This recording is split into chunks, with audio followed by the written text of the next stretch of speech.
इस बार 4 साल बाद भील बरंग की मकर संक्रांति बाघ पर सवार हो पीले वस्त्र धारण कर हाथ में गदा लिंगे खीर खाते वाल अवस्था में पश्चिम दिशा की ओर गमन कर रही है। संक्रांति प्रवेश के समय मकर राशि में सूर्य का प्रवेश शाम 3:36 पर होगा।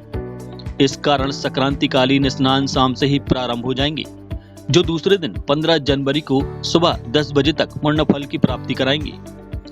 ज्योतिष मठ संस्था के पंडित विनोद गौतम के अनुसार 4 वर्ष बाद मकर संक्रांति 14 तारीख को प्रवेश कर रही है। फिर 2028 में पश्चात 2032 में इसके बाद मकर संक्रांति हमेशा 15 जनवरी को ही होगी। ऐसा निरा राशियों के सूर्य से आगे चले जाने के कारण हर 90 वर्ष के लगभग संक्रांति काल में 24 घंटे की वृद्धि होती है। अगर काल गणना पर विचार करें तो 5000 साल पहले महाभारत काल में नवंबर माह में संक्रांति हुई थी एवं नवंबर माह में माघ मास था। यही कारण है कि इस शताब्दी में 14 तारीख की मकर संक्रांति में बदलाव होने जा रहा है। संक्रांति सूर्य का पर्व है। भगवान सूर्य अपने पुत्र के घर मकर राशि में जाकर 1 माह तक विश्राम करते हैं। यह पुण्यप्रद माह माना जाता है। मकर राशि में उदय सूर्य की उपस्थिति में पुण्य पवित्र नदियों में स्नान पश्चात सूर्य की पूजा अर्चना, जल देकर ऊनी वस्त्र, कम्बल, तिल, गुड़, खिचड़ी आदि का दान करने का महत्व है।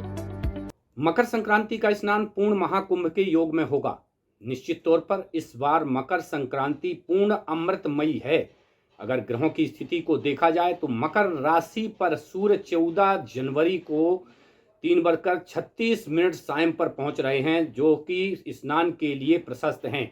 जैसे ही 3:36 पर मकर के सूर्य का उदय होगा, संक्रांति के स्नान दान पुण्य काल प्रारंभ हो जाएंगे। इस बार की संक्रांति का जो स्वरूप है वो व्याघ्र वाहन और अश्ववाहन लिए हुए पीले वस्त्र धारण किए हुए बाल्यावस्था में आसन पर बैठी हुई है और पश्चिम दिशा की ओर गमन कर रही है। मकर संक्रांति के स्वरूप और ग्रहों की स्थिति अगर देखी जाए तो कर्क राशि का चंद्रमा स्वराशि में बहुत बली और अमृत योग का निर्माण कर रहा है। अमृत मकर योग का निर्माण लगभग 144 वर्ष बाद बन रहा है, जब पूर्ण महाकुंभ के छाये में संक्रांति का ये पर्व मनाया जाएगा। संक्रांति के दिन सूर्य उत्तरायण होते हैं, शुभ समय की शुरुआत हो जाती है। ऐसे में मांगलिक कार्यों का प्रारंभ शुरू हो जाएंगे। विवाह, मुंडन, संस्कार इत्यादि जितने भी संस्कार हैं वो प्रशस्त माने गए हैं। गृह प्रवेश इत्यादि के साथ अन्य प्रकार के मुहूर्तों की शुरुआत हो जाएगी। साथ ही मकर संक्रांति का इस बार जो त्योहार है वो 2 दिन का मनाया जाना विशेष तौर पर हितकारी हो रहा है, क्योंकि 14 जनवरी को 3:36 से मकर संक्रांति अर्की है, अर्थात मकर का सूर्य उदय होने में अभी दूसरे दिन 15 तारीख का समय है। अर्थात स्नान तो प्रारंभ हो जाएंगे, लेकिन मकर राशि का सूर्य 15 जनवरी को ही उदय होगा। और जैसे ही मकर का सूर्य उदय होगा, स्नान दान पुण्य इत्यादि के प्रभाव प्राप्त होना शुरू हो जाएंगे। ये लगभग हजारों कुंभ के स्नान के बराबर जो है तो फल की प्राप्ति इस बार करा रहे हैं, क्योंकि मकर अमृत का योग बन रहा है। चंद्रमा अपने स्वराशि कर्क में अमृत योग का निर्माण करेगा, इधर सूर्य मकर राशि में पहुंचकर पुण्य फल की प्राप्ति कराएगा। ये देखा जाए तो इस समय पर ऋषि मुनि और जो देव गंधर्व इत्यादि हैं इस पर्व के लिए पहले से ही जो है तो प्रतीक्षा करते हैं। रामचंद्र जी भी एक बार प्रभु मकर नहाए, ऐसा शास्त्रों में आया है कि देव दनुज नागर सब बैनी, तीरथ मज्जहि करहि सकल त्रिवेणी, माघ मगर मति माघ मकर गति, जब रवि होई तीरथ पते आव सब कोई। सब लोग तीरथ राज अर्थात प्रयागराज में पहुंचते हैं।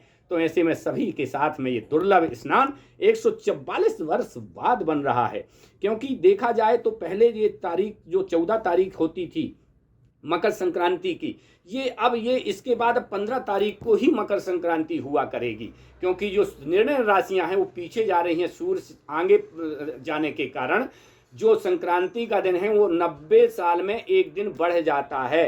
अर्थात अगर 90 साल में एक दिन संक्रांति काल बढ़ जाता है तो अगर इसके पहले की स्थिति ली जाए तो हर 100 साल में एक दिन जो है तो मकर संक्रांति का बढ़ने के कारण, अगर इसी हिसाब से खगोलीय गणना की जाए तो महाभारत काल में नवंबर में जो है तो मकर संक्रांति हुआ करती थी। अर्थात देखा जाए तो महाभारत काल में शुभ समय की प्रतीक्षा में भीष्म पितामह ने भी अपने प्राण त्याग करने के लिए इंतजार किया था। तो ये शुभ समय, अत्यंत शुभ समय आपके लिए पुण्यदायी है, जो 144 वर्ष बाद कुंभों का कुंभ महाकुंभ के समय पर ये प्राप्त हो रही है। इस समय पर स्नान दान, चूंकि 14 तारीख से स्नान प्रारंभ हो जाएंगे, स्नान जो संक्रांति का पुण्यकाल है वो 16 से 20 घंटे रहता है।